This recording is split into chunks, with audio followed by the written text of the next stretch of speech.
I am Callum from Tyne Valley Motorhomes, and I'll be doing a handover on the Hymer Classic 514 2006 model. So as we start to walk round down the driver's side of the vehicle, first of all, this big key does all your doors, which you've got to use the key to open. You've got the Hymer key here, so you'd use your Hymer key to open your habitation door and lock it. And then just inside here you have your step switch. You put your step down to gain access into your habitation door.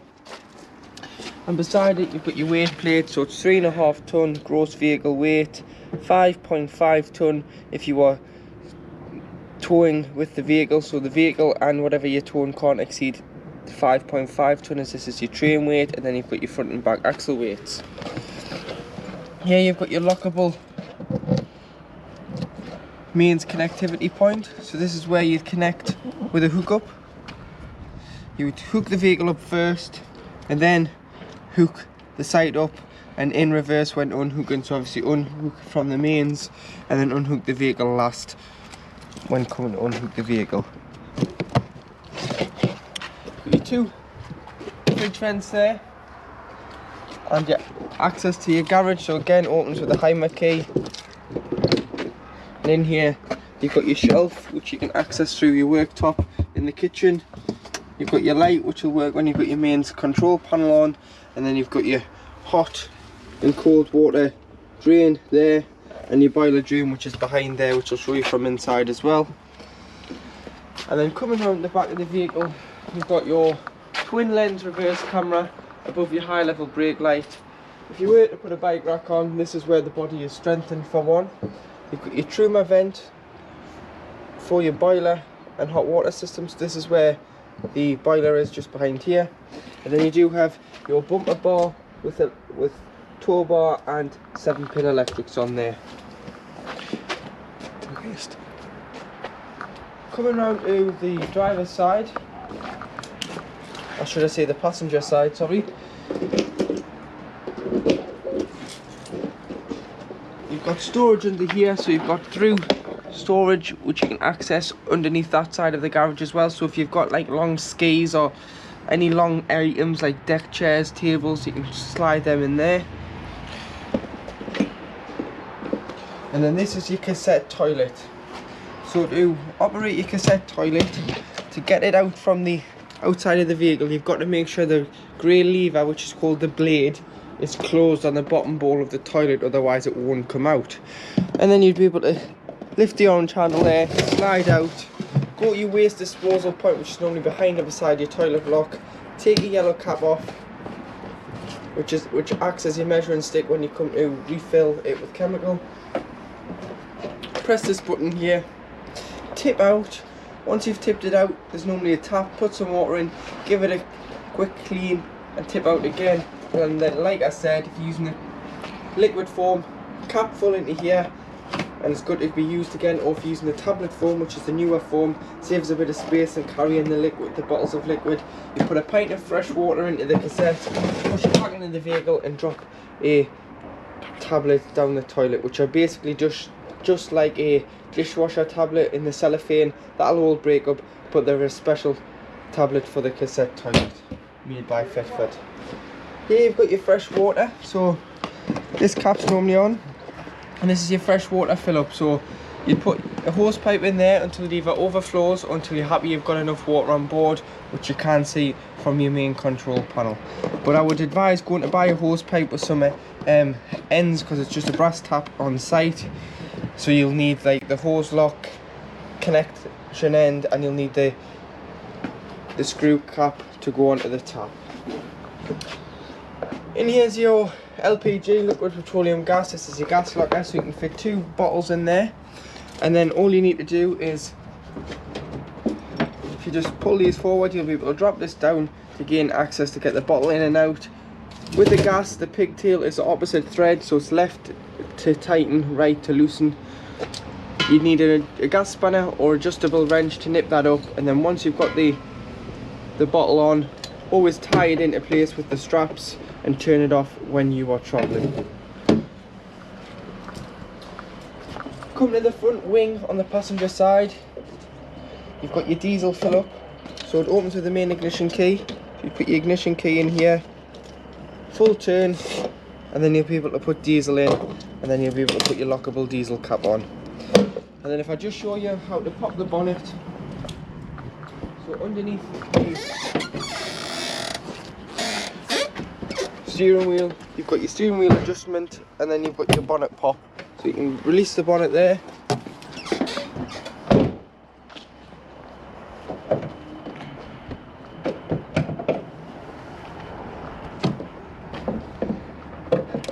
Then obviously you've got your battery here, so you've got your negative here and your positive further back for giving or receiving a jump start. You've got your brake fluid, your power steering fluid, your engine oil fill up and dipstick, and then you've got your coolant, your fuses, your air filter, and then in here is your screen wash. And then to drop your wastewater, so this is any water you've put down any plug hole, so sink, hand basin, kitchen sink. This is located behind the driver's back wheel, and there's just a small lever here so you can open it up, but you'd normally drive over a designated point on site and then you can drop the water. So this is just what we've tested the vehicle with. So once inside the vehicle, this is your main control panel. So you've got your 12 volt on or off here, which lever give you 12 volt inside the vehicle, and obviously if you're hooked up on mains 240 volt, this will illuminate as well. And then you've got the van with the batteries in. So the front battery is the engine battery, it's giving you a reading there, and the back battery is your leisure battery. And then you've got your water, so you've got your fresh, your waste there as well. So your fresh at the top and your waste. And this is how to heat your water and the vehicle. So it's gas only on this model, and this is your Truma C control. So you've got off in the middle. As you can see there, you've got 40 and 60 degrees of just heating your water alone. So 60 is normally for dishes, 40 is normally for showering. Off, you've got a gas flame on its own, which is this one just below the off, which is heating on its own. So this is if you haven't got any water in, you just want a bit of gas heating. Or if you want heating and hot water, you've got heating and hot water at 60 degrees. 9 is about 30 degrees, and this is your thermostat in the middle. So 5 is about between 15 and 20 degrees. So 60 degrees is heating the water for the dishes, 40 degrees for showering. Off, heating on its own without no water, i.e. if you've drained down and you've taken the vehicle out for the day and you're wanting just a bit of heat off your gas bottle. And then heating and hot water with the water at 60 degrees, gas only. To lock your habitation door, you would just click this little button down and that'll lock it, and then as soon as you go for the handle, it will open, and you've got a fly screen on there. So if you just slide them off, you'll be able to then fold the fly screen into the position where the door is now when the door is open. You've got your light switch and your step switch, so always put your step in before you set off. But there is a button beside the steering wheel as well, so if you do forget that, you'll just get an audible buzz. And then now in the kitchen area, you've got your 3 gas burner rings. So one's lit there, 2,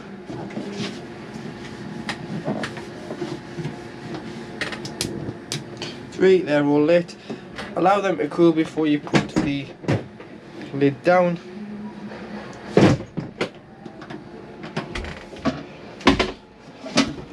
Storage into the garage area with the shelf there, so if you want to get anything, you can put things here, use this space. It's quite a good space for an extra cool box. Got a 3-pin socket there for your kettle, your toaster, and a light switch that side. And then your window, you just lift all the levers, push out, push all the way out, all the way up to bring in. make sure all your windows and skylights are securely shut before you leave site. You've got a blackout blind and a fire screen on there. And then your tap, so your sink.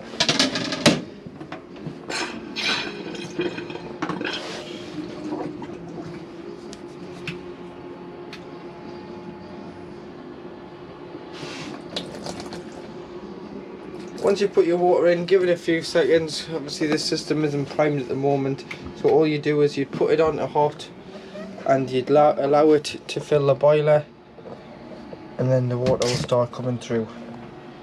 And then this is your water. Once it is primed through the system, you'll get pressure.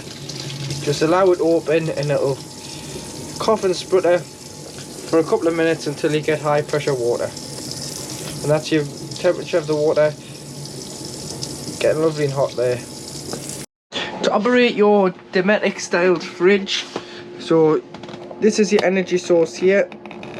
So you've got off, gas, mains hookup and battery.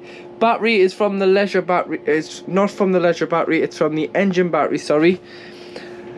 And this is designed for when you've got the temperature of the fridge is already down and the shopping is nice and chilled. So i.e. if you're keeping this at home, what you do day or two before, you put on a hookup here, hook the vehicle up, put your fridge on. Not only will it allow the van battery to charge, it'll also allow the fridge to cool the night before. Go shopping, put your shopping in, and then when you are ready to travel, no matter how long you travel, obviously your shopping's nice and cool and fresh and you want it to remain that way. If you just put on the battery, it will turn the fridge into like a big cool box, keep it nice and fresh until you either go back to electric or you go to gas. And if you go to gas, you would then turn to gas and this will go into the green, and then you've got your temperature there, like so. And then this just self-ignites on the gas, so when the orange band is close to the green, it's lit. Then obviously you can adjust your temperature there as well. Coming down to the oven, so you've got your oven and grill, your SMEV oven and grill. So you can have the grill on.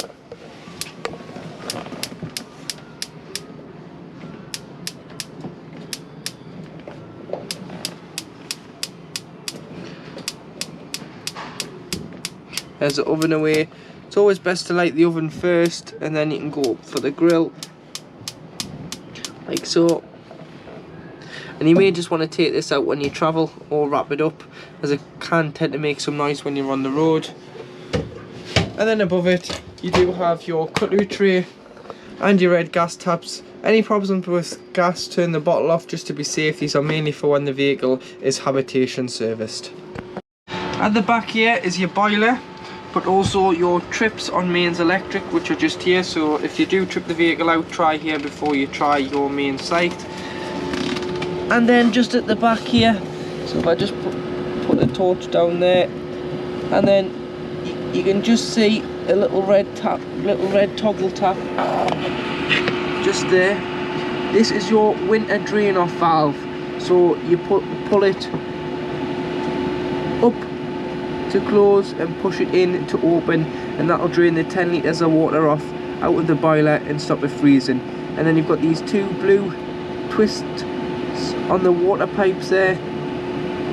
One's cold and one's hot, and that'll just eliminate any water that's in the pipes out. And then I'd also advise leaving all your water taps open.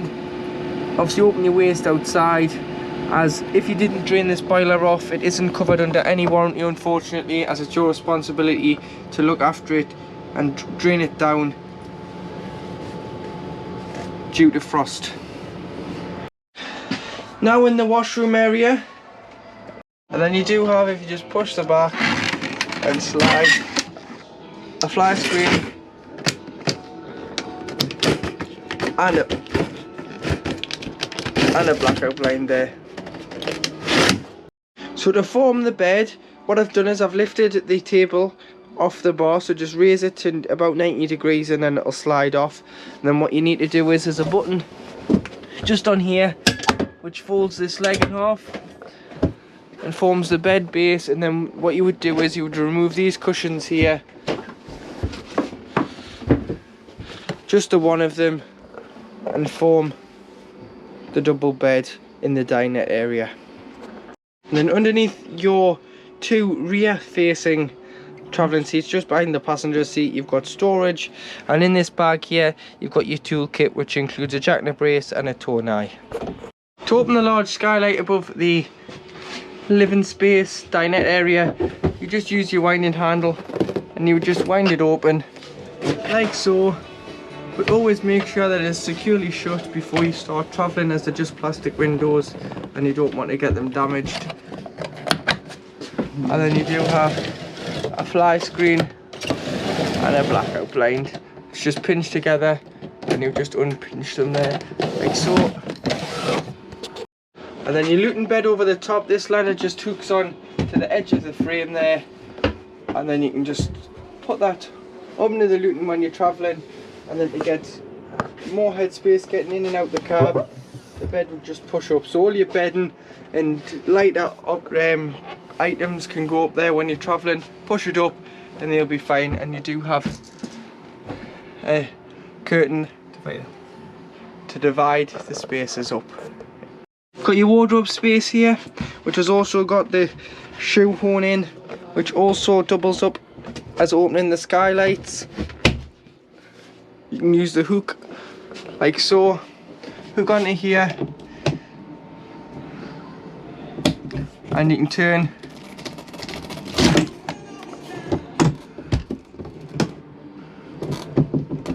like so. So now in the cab, to the right of the driver is your handbrake, and then to block the passenger and driver door out, you've got these curtains which would just slide down, and then to black the front one out, you've got a slide blind, but you've got to put the visor down first, as the hooks attach just onto the visor, and then they just clip on here and black your cab out from the windscreen, and then the curtains would do your side windows. You've got your wipers, lights and indicators and headlight adjustment there. 5-speed manual gearbox with uplift into reverse, which will then bring on your rear view camera. As you can see, there's your bumper bar, there's your tow bar, and that's on when going forward as well. ASR off is just another word for traction control, for turning it off. You've got your rear fog lights and your hazards, your fan speed, your temperature and your distribution, and whether you're recirculating air within the vehicle or bringing fresh air in. Got a little tray there for coins, 12 volt there and a 12 volt here, a lockable glove box, and then your Pioneer radio, which just goes in there. So this is quite a newish radio, so it's got DAB, as there's a DAB aerial on your windscreen. So you just go to SRC. Auxiliary is either 3.5mm USB or Bluetooth audio.